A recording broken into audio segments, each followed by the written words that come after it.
जोंनि गभर्नमेन्टनि थाखाय जोबोद मोनसे गिदिर एचिभमेन्ट मानोना दिनै बेवहाय 5-8 फलानफ्रा फैनानै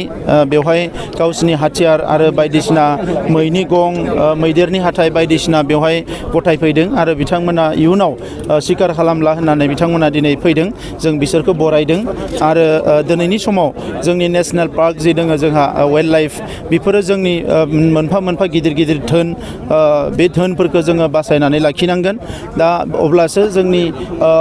आबहावाया मोजाङैनो थानायजों लोगोसे बेफोरो जोंनि थाखाय मोनसे गिदिर इक' टुरिज्म बियो जानो हायो दा बिनि थाखायनो बिथांमोना फैनायखौ जों बरायदों आरो बिथांमोननि थांनानै थानांगौनि थाखाय दिनै जोङो 50,000 करि बिथांमोननो चेक होगोन बिनि उनाव 1,20,000 करि IBS स्किम होगोन आरो बिथांमोननि जि आइजोफोर दङ न'आव बिथांमोननि थाखाय मोननै जोङो हेन्डलुम क्लास्टार जोङो गायसननानै होनो सानदों आरो जायफोर दिनैसिमबो बेबायदि सिखार खालामनाय हाबाफारियाव दङ आं बिथांमोनखौ खावलायदो बिथांमोना थाबैनो फैनानै सारेन्डार खालामफैनांगौ एबा मेन स्ट्रिमाव फैनांगौ जोङो बिथांमोननि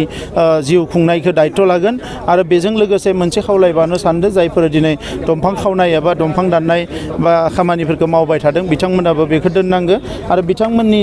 थाखायबो जोङो थांनानै थानायनि माखासे राहा लामाफोरखौ जोङो दिनै बानायगासिनो दङ। रायमना हाग्रामाखौ थांनाय समाव जेब्ला जोङो नेसनेल पार्क हिसाबै डिक्लेयारेसन होयो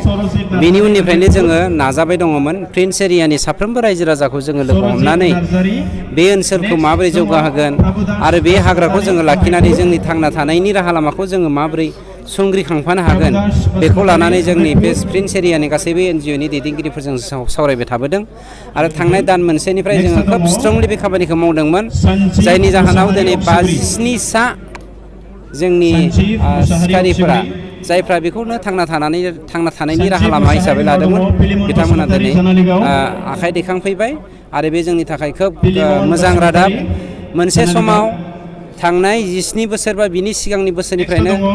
हाग्राया बिफां लाइफाङा बे हालामाव थानाय जिब जुनारा दुखुनि मोदैखौ बोखारदोंमोन नाथाय दिनैनि समनिफ्राय बे रायमना हालामाव थानाय नेशनेल पार्कआ रायमना नेशनेल पार्कआव थानाय गासैबो बिफां लाइफां